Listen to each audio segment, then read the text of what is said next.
Hi, I'm Stephanie Rublitz. Welcome to my channel. Today we are talking about adding embroidery to projects before we actually sew the projects.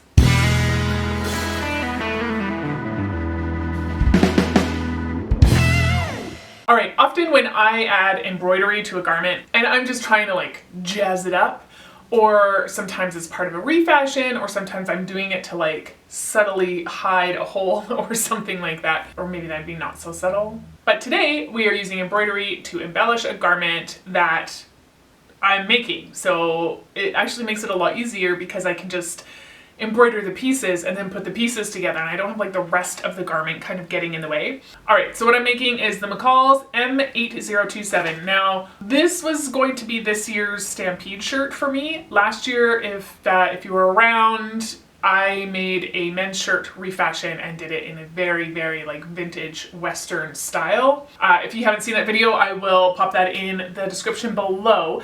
But this year I wanted to do something that was still Westerny. If you don't know, hey, hang on, whoa, back the train up a second, Stephanie. Okay, if you don't know, I live in Calgary. It is the home of the Calgary Stampede, which is the world's largest outdoor show and exhibition. It's basically the world's largest rodeo. Who even knows if it's going to be happening this year, because it's apocalypsing outside still, so who knows? There's just no way to social distance on a roller coaster or in line at a pancake breakfast. So it's up in the air. They're talking about canceling it, but I'm gonna make my shirt anyway. So the first thing I need to do is transfer my pattern onto my fabric. Generally, I would just pin my pattern pieces and cut around them, but I want to keep everything in one big piece because it's a lot easier to get my pieces into a hoop and then embroider that way, rather than trying to embroider loose pieces. So I'm going to get them all on to one piece of fabric, and they will all remain on that piece until I'm done all of my embroidery. So I have my chalk outlines, I have my pocket flaps, my yokes, and my straps for my sleeves. But these are going to rub off if I just leave them like this. So I'm going to take a contrasting color thread. I'm just going to trace out my chalk outlines with a basting stitch in that contrasting thread. And there we go. So now I don't have to worry about my lines rubbing off or anything like that. I can just do all of my stitching. But before I can do that, I need to transfer a pattern. And I haven't even drawn that yet. So let's do that first. First thing, I'm going to take my actual pattern piece and I'm going to mark my seam allowance on all of them, because I don't want to obviously make my design so big or in the wrong place that it's going to end up folding into the seam allowance. Alright, once I have all my seam allowances marked, I'm going to draw out my design. Now you can get these from anywhere. If you want to print something off from the internet, if you want to just actually trace out a picture that you have, anything will work.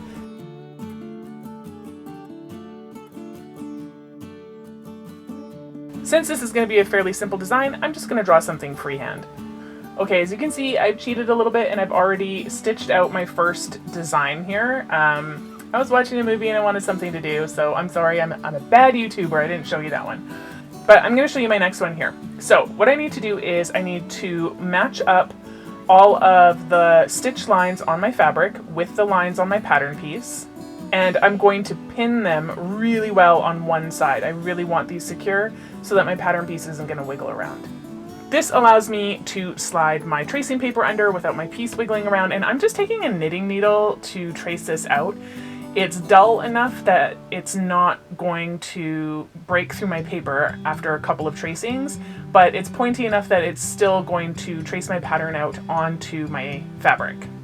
And there we go. It's sort of hard to see in this shot, but my pattern is definitely there, and I'm going to go stitch it. And I'm just using a combination of French knots and a split stitch, and that's it. Just totally keeping it simple. I'm not going to go into the stitches a whole bunch, but if you would like to see my favorite stitches for embroidering clothing, then let me know in the comments below and I will totally make that video for you. Next thing, I'm going to put my hoop on, and you'll notice that I only transferred one design. Again, we have that whole issue with the chalk. If I go and put all my designs on, then while I'm working on one, inevitably all the other ones are going to rub off. So I'm doing these, marking them and stitching them one at a time. So once all my stitching is done, I am going to put interfacing on the back of the pieces to just sort of lock my stitches in place. It is an iron-on interfacing, so that glue is just going to help make sure that everything stays nice and holds it all together. Fortunately, most of my pieces already call for interfacing. This is the yoke, but I also have my pocket flap here, so it already calls for interfacing, and so does my sleeve strap. But my yoke actually does not call for interfacing, so I have a lighter interfacing and I'm going to use it anyways. Okay, so this was not intended to be a pattern review, but it is now, because this piece, the yoke, was not the right size. My guess, and I'm just spitballing here, but my guess is what they did was they pattern tested in the smaller range. I have the 14 to 22 size range, so there's obviously a smaller range. I think they pattern tested in that. The yoke is a one size fits all pattern piece, like you don't have to cut on different lines. There's only one line to cut. And so I think they took the one size fits all pattern piece from the smaller range and stuck it in the bigger range, which it doesn't fit for that because this is wider in the bigger range. So there's that. Plus there's like a bit of like, okay, I didn't do a mock-up, don't hate me, I just didn't have time.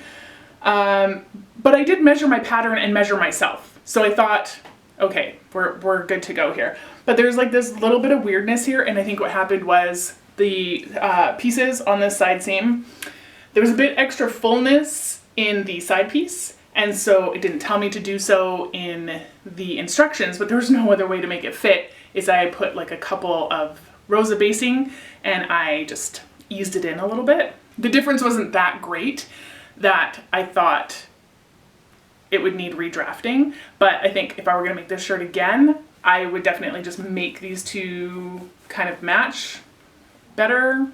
Yeah.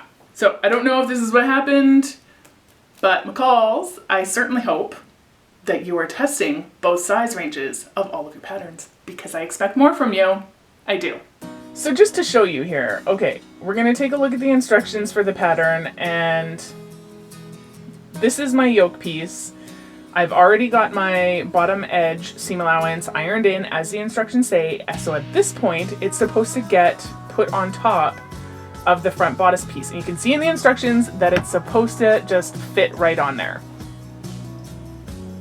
Nope. According to the instructions, I am supposed to be matching up the notches, the large triangles, and the small circles. And you cannot match any more than like one pair of those at any given time. It's just not possible. So the only thing for it is I need to draft a new piece. Okay, this isn't actually that hard. I think I was just frustrated because I'd already done all my embroidery. So I'm going to trace out my bodice top. I don't know why I'm using the fabric piece instead of the pattern piece. I have no idea. It's silly. It's silliness, but that's what I decided to do. So I'm tracing the armhole edge, the top edge, and the collar edge, which really only means that I have to draft the bottom edge, so it's really super easy. As I'm going, I'm making sure that I'm marking any notches or anything that is going to indicate to me where the bottom of the yoke edge should be starting on my sides. Now, I just kind of eyeballed the edge at first, and I sort of in my mind's eye had thought that it was a little bit more asymmetrical than it should have been. So I tried it out, and then I checked the pattern, and then I corrected it, and then it was fine. Do make sure that if you do this, you are accommodating the seam allowance on that bottom edge. Alright, now this is done, I can go back and do all the transferring, pattern, stitching, all that stuff all over again. But look, you can see the difference here between the original one on the right and the one I drafted on the left. Yeah, it's just, that's a big difference. Alright, I'm over it, I'm done complaining about it. Let's move on.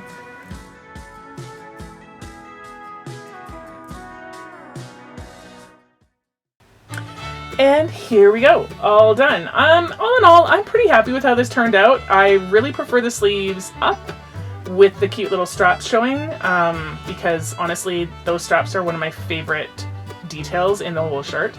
I really hope that Stampede happens this year, but if not, well, you know what? I think I'm probably just gonna wear this shirt anyway, to be honest. Love the fabric, it's light, it's breathable. I'm gonna absolutely love it for summer, and I love the details. Okay, there we have it. I hope that you enjoyed this tutorial. I hope maybe you were inspired to maybe add a little bit of flair, just something simple to some of your makes. If you are, let me know in the comments or find me on Instagram and tag me on your photos so that I can see your embroidery work. And that is all I have for you today. So I will see you next time. Oh, make sure you do all the things like, share, subscribe. I feel like I'm forgetting to say that lately. I mean, do if you want to, or don't. I'm not the boss of you, but you know, I'd appreciate it. Yeah. Have a good one.